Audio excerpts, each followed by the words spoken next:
اچھا ناظرین، ایک بہت عرصے کے بعد پی ٹی آئی کے لیے بھی خوشخبری آئی ہے. پشاور ہائی کورٹ نے بلے کا نشان جو ہے وہ بحال کر دیا ہے. پہلے 22 دسمبر کو الیکشن کمیشن نے بلے کا نشان ختم کیا تھا، پھر معاملہ پشاور ہائی کورٹ میں گیا، وہاں پہ اس کو اسٹے آرڈر ہوا. اب دوبارہ جو ہے وہ پشاور ہائی کورٹ نے بلے کا نشان بحال کر دیا ہے. اب پاکستان تحریک انصاف جو ہے وہ بلے کے انتخابی نشان سے ہی اپنے انتخابی عمل میں جائیں گے. ثنا کیوان میرے ساتھ ہیں، بڑی سینئر جرنلسٹ ہیں، اینکر پرسن ہیں. ثنا، لگتا نہیں ہے کہ اب نواز شریف کے ساتھ ہاتھ ہو گیا؟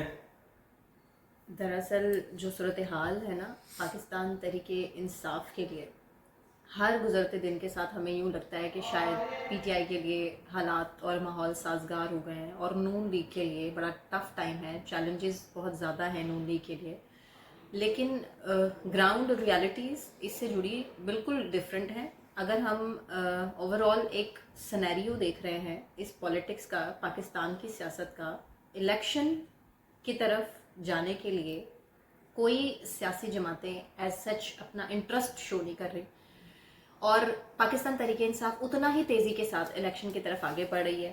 بلے کا نشان واپس تو مل گیا، پشاور ہائی کورٹ کا یہ بڑا اچھا فیصلہ ہے، اور لیکن الیکشن کمیشن، کیا ہم اس چیز سے یہ اندازہ لگا سکتے ہیں کہ خاموشی سے بیٹھ جائے گا، یا الیکشن کمیشن آنے والے ٹائم میں مزید پی ٹی آئی کے لیے کوئی ٹف ٹائم کریٹ کرنے کی کوشش نہیں کرے گا؟ یہ تو میرے خیال سے صرف ہماری خام خیالی ہے، کیونکہ ہمیں الیکشن کمیشن کی طرف سے صرف یہی دیکھنے میں آ رہا ہے کہ کس طرح سے پاکستان تحریک انصاف کو دیوار سے لگایا جا رہا ہے. کوشش صرف الیکشن کمیشن کی جانب سے یہی کی جا رہی ہے، کیونکہ گراؤنڈ ریالٹیز یہی ہے کہ کاغذات نامزدگی جس طرح سے پی ٹی آئی نمائندوں کی پھاڑی گئی، نہیں، وہ تو اب وہ ہو گئی نا، وہ تو منظور ہو گئی. اور یہ مور دین کو 2000 سے زائد لوگ ہیں جن کی کاغذات نامزدگی منظور ہوئے ہیں پاکستان تحریک انصاف کے پاس. 2400 کی ڈیٹیلز ہے اس کی سامنے آئی. لیکن آپ یہ اٹھا کر دیکھیں کہ ابھی عمران خان کا فیصلہ آپ دیکھ لیں، اس سے ریلیٹڈ سنم جاوید ہے، اس کے کاغذات نامزدگی منظور نہیں ہوئے. اور ہاں، جن لوگوں کے کاغذات نامزدگی منظور ہوئے ہیں، کیا شورٹی ہے کہ ان لوگوں کی افیلیشن رہے گی عمران خان کے ساتھ، پی ٹی آئی کے ساتھ؟ نہیں تو ایسا نہیں لگ رہا پھر کہ یہ مائنس عمران الیکشن ہوگا پھر پی ٹی آئی کا؟ ایسا ہی ہے.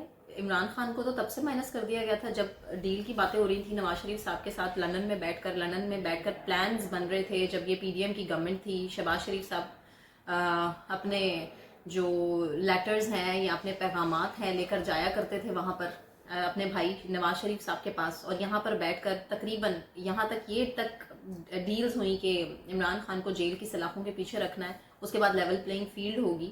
اور وہی بات ہے کہ 9 مئی اس کے بعد ہم نے دیکھا. تو یہ بڑی مکس اور کنفیوژن کریٹ کرنے والی ابھی صورتحال ہے جو کہ پاکستان میں ہے. کیونکہ میں نے ہلکے میں جب نکل کر لوگوں سے بات کی ہے تو لوگوں کو اس چیز سے غرض نہیں ہے کہ بیسکلی ہو کس کے ساتھ کیا رہا ہے. لوگوں کو صرف اس چیز سے غرض ہے کہ الیکشن ہو رہے ہیں یا نہیں ہو رہے، ملک کے حالات ٹھیک ہو رہے ہیں یا نہیں ہو رہے، پاکستان تحریک انصاف ٹھیک ہے، عمران خان باہر آ رہے یا نہیں آ رہی، الیکشن عمران خان کو لڑنے دیا جا رہا ہے یا نہیں لڑنے دیا جا رہا ہے. ایسا ہی ہے نا؟ لوگوں کو تو اس چیز سے غرض ہی نہیں ہے کہ جی عدالتوں کا کیا فیصلہ آتا ہے. اب اوپن ہیئرنگز ہیں، عدالتوں کا فیصلہ سب کے سامنے سنائی دے رہا ہے. جسٹس قاضی فائز عیسیٰ کی سربراہی میں جتنی بھی سماعتیں ہو رہی ہیں سب اس کو دیکھ پا رہے ہیں، آن لائن ہے یہ سب کچھ ہم دیکھ رہے ہیں، ہماری نظروں کے سامنے آ رہے ہیں. لیکن کتنے لوگ ہیں جو کہ سمجھ پا رہے ہیں؟ شاید پورے پاکستان میں 5 سے 7% لوگ. باقی لوگوں کو تو پتہ ہی نہیں. آدھے سے زیادہ جو فیصلے ہیں وہ انگریزی میں ہے. اس کے علاوہ جو لوگوں کے سامنے اردو میں بھی فیصلے آ جاتے ہیں تو لوگوں کو سمجھنے میں وہ بھی آسانی نہیں ہوتی. لوگوں کو تو سمجھ ہی نہیں آ رہی نا کہ ان کے ساتھ ہو کیا رہا ہے. ہاں، لیکن پھر بھی ووٹ بینک عمران خان کا ہے، یہ تو سب لوگ مان رہے ہیں نا، اس میں تو دوسری کسی کی رائے تو نہیں ہے نا. یہ تو ہے کہ ووٹ پی ٹی آئی کا نہیں عمران خان کا ہے. تو پھر نون لیگ کی طرف سے ہم دیکھیں 3 دہائیوں سے زیادہ اس ملک پر قابض رہنے والی، اقتدار کا حصہ رہنے والی حکومتیں رہی ہیں نون لیگ کی، لیکن ابھی تک وہ عوام کے لیے منشور سامنے نہیں رکھ پا رہے. کیوں؟ کیا وجہ ہے؟ کسی کے پاس اس چیز کا جواب ہی نہیں ہے. آپ نون لیگ والوں سے اٹھا کر پوچھیں تو وہ کہتے ہیں نہیں جی نہیں، ہم منشور رکھ رہے ہیں، ہم بنا رہے ہیں، میاں نواز شریف صاحب کے پاس ہم لے کے جاتے ہیں منشور لکھ کر تو وہ پھاڑ دیتے ہیں. وہ کہتے ہیں جی کہ نہیں کوئی ایسی چیز لے کے آؤ میرے عوام کے لیے، مجھے بڑا درد ہے، دکھ ہے. آپ کو یاد ہوگا مریم نواز صاحبہ کچھ عرصہ پہلے جب وہاں تھے نواز شریف صاحب لندن میں بیٹھ کر، پی ڈی ایم کی گورنمنٹ یہاں تھی اور وہ ظاہر ہے یہیں سے کنٹرول، وہاں سے کرتے تھے کنٹرول یہاں پر بیٹھ کر، تو مریم کہتی تھی کہ جی شہباز شریف صاحب کی جب گورنمنٹ میں مہنگائی ہو رہی ہے تو میاں صاحب بڑی ان کی آنکھوں سے آنسو آ جاتے ہیں کہ جی ہمارے عوام کے ساتھ کیا ہو رہا ہے. تو اس طرح کے آنکھوں میں آنسو لانے کا کوئی فائدہ نہیں ہے نا. آپ پریکٹیکل کر کے دکھائیں. اب تو آپ چونکہ آ چکے ہیں، اب تو آپ ملک میں ہیں نا، مگر مچھ کے اب آنسو کی آپ بات ہاں ایگزیکٹلی کوئی آپ منشور دیں نا، اب آپ عوام کے لیے کوئی بات کریں. اس طرح نہ کریں کہ جی ہم لوگوں کو تو بڑا دکھ ہے, بڑا تکلیف ہے, بڑا درد ہے عوام کا, لیکن نظر ہمیں تو نہیں آتا. آپ کو کہیں نظر آتا ہے؟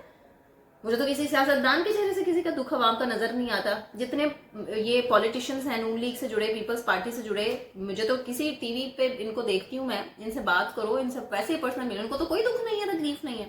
ان کو تو صرف فی الحال اپنی اپنی پڑی ہے کہ اقتدار میں کون آئے گا, کس کو کون سا سیٹ ملنی ہے, کس کے ساتھ کیا کرنا ہے, اور جی اقتدار میں آ کر بس وہی مزے لوٹنے ہیں بس. سنا بہت شکریہ. ویسے آج بڑا مارا ماری کا دن تھا, عدالتوں کا دن اس کے کہا جا سکتا ہے کہ ایک تو پاکستان تحریک انصاف کو بلے کا نشان واپس مل گیا ہے.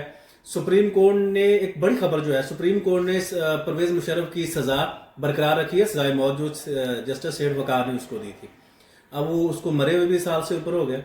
یہاں تو بھٹو کو نہیں چھوڑ رہے. ہاں ٹھیک ہے, اب ان کی سزا. اور پھر سب سے بڑی خبر وہ ٹرکوں والی سرکار جسٹس مظاہر نقوی نے استعفیٰ دے دیا.